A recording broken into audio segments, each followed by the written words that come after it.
Hello friends, इस video में हम चर्चा करने जा रहे हैं लैंग्वेज डिसऑर्डर पर। लैंग्वेज डिसऑर्डर यानी भाषा विकार। पहले है रिसेप्टिव लैंग्वेज डिसऑर्डर। रिसेप्टिव यानी ग्राह्य यानी ग्रहणात्मक भाषा विकार या संग्राहक भाषा विकार भी कह सकते हैं। अर्थात बच्चा भाषा को ग्रहण नहीं कर पाया, सही से ग्रहण नहीं कर पा रहा है। अब ग्रहण नहीं कर पा रहा है तो उसका जवाब भी नहीं दे पा रहा है।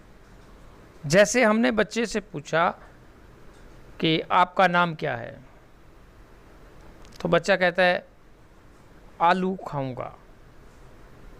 यानी उसे ये नहीं पता कि उससे नाम पूछा गया है।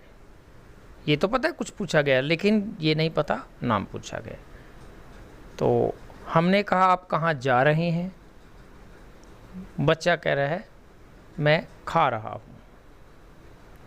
तो यहाँ ये रिसेप्टिव लैंग्वेज डिसऑर्डर है कि बच्चे को लैंग्वेज सही से ग्रहण नहीं हो पाई है। दूसरा है एक्सप्रेसिव लैंग्वेज डिसऑर्डर। ये दोनों एक साथ भी होते हैं, क्योंकि जब बच्चे ने ग्रहण नहीं किया है तो उसको अभिव्यक्त भी नहीं कर पाएगा। एक्सप्रेसिव यानी अभिव्यक्ति भाषा विकार। यानी बच्चे को मान लीजिए हो सकता है कि प्रश्न समझ तो आया है, लेकिन जब वो उत्तर दे रहा है तो उसकी वोकैबुलरी बहुत ही शॉर्ट है। उसका जो शब्दकोश है, शब्दावली है, वो बहुत ही सीमित है। इसलिए वो सही शब्दों का चुनाव नहीं कर पाता। तो एक्सप्रेसिव लैंग्वेज डिसऑर्डर होता है। तीसरा है अफेजिया। ये एक मेडिकल टर्म है, आप सब इसके बारे में सुन रखा है। किसी ट्रॉमा की वजह से, ब्रेन इंजरी की वजह से या ब्रेन स्ट्रोक की वजह से जो लेफ्ट हेमिस्फीयर में ब्रोकाज एरिया, ब्रेन का जो ब्रोकाज एरिया है जो लैंग्वेज डेवलपमेंट के लिए उत्तरदायी होता है, वहाँ पर कोई ना कोई कमी होती है जिसकी वजह से अफेजिया होता है। तो ये 3 लैंग्वेज डिसऑर्डर हैं। इसके अलावा कुछ विद्वान 2 और लैंग्वेज डिसऑर्डर मानते हैं, यानी टोटल 5 मानते हैं। वो 2 और कौन से हैं? 3 तो ये हो गए। चौथा नंबर पे रिजोनेंस लैंग्वेज डिसऑर्डर यानी अनुनाद भाषा विकार। अनुनाद भाषा विकार में जो नाक, मुंह, गले में किसी प्रकार की रुकावट, टॉन्सिल या क्लेफ्ट पैलेट की वजह से वो सही से प्रोनाउंस नहीं हो पाता शब्द, तो वो समझ में भी नहीं आता।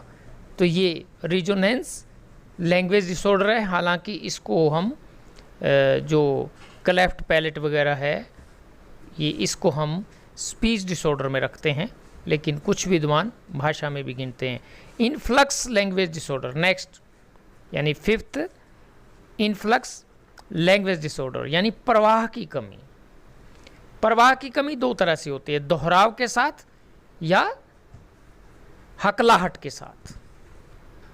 यानी बच्चा बोल रहा है मम्मी रोटी दो, तो इसकी बजाय बच्चा बोलता है मम्मी रोटी रोटी रोटी दो, या मम्मी रोटी दो दो। तो किसी वर्ड का दोहराव कर रहा है। अगर वो 4-5 साल तक का बच्चा कर रहा है तो ये अपने आप हो जाएगा ठीक।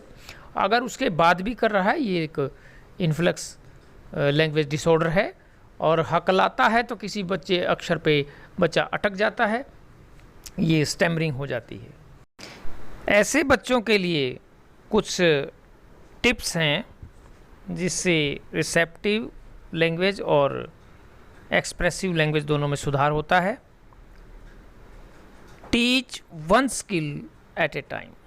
एक समय में एक ही स्किल सिखाएं। और दूसरी बात, उसकी अंडरस्टैंडिंग, उसको समझ आया कि नहीं आया, उस अंडरस्टैंडिंग को चेक भी करते रहें। और किसी यूनिट को, इंस्ट्रक्शन को हम छोटे छोटे स्मॉलर पार्ट्स में भी तोड़ सकते हैं कि पूरी यूनिट या पूरा चैप्टर एकदम कंप्लीट ना करा के कोई लंबा वाक्य है उसको छोटे छोटे वाक्य में तोड़कर हम उसको समझाएं। और encourage student to ask question, बच्चे को एनकरेज करें कि आप पूछिए, उसको उकसाइए कि वो बच्चा पूछे। जैसे जैसे बच्चा बोलना स्टार्ट करता है आपसे, एक्सप्रेस करता है खुद को, तो एक्सप्रेसिव लैंग्वेज डेवलप होती है। Every lesson is a language lesson for such students. इस प्रकार के बच्चों के लिए लैंग्वेज पे ज़्यादा ध्यान देना होता है। जैसे लैंग्वेज में ख़ास करके हम जब मुहावरेदार भाषा का प्रयोग करते हैं या एक से अधिक अर्थों वाले शब्दों का प्रयोग करते हैं तो वहाँ उसको क्लियर करना ज़रूरी होता है। बच्चा अगर श्रवण बाधित है तो हैंड जेस्चर हैं, पिक्चर है, फेशियल एक्सप्रेशन है, इस मैसेज को सपोर्ट करने के लिए हम इन सभी चीज़ों का प्रयोग करना चाहिए ताकि बच्चे में हम भाषा का विकास सही रूप से कर सकें। जो इस प्रकार के बच्चे होते हैं, जो लैंग्वेज डिसऑर्डर के बच्चे हैं, वो उसका कारण क्या होता है? कारण ये है कि शायद वो बच्चा हियरिंग इम्पेयरमेंट का हो सकता है, जो उसको लैंग्वेज एक्सपोजर जो हियरिंग से मिलना चाहिए वो उसको नहीं मिल पाता।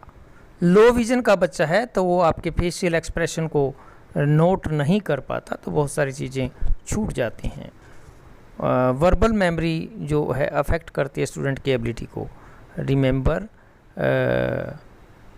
सीक्वेंसेस ऑफ वर्ड की सीक्वेंस को याद रखने में उनको प्रॉब्लम आती है। वीडियो आपको कैसी लगी कमेंट करें, अच्छी लगी लाइक करें, बहुत अच्छा लगे शेयर करें। धन्यवाद।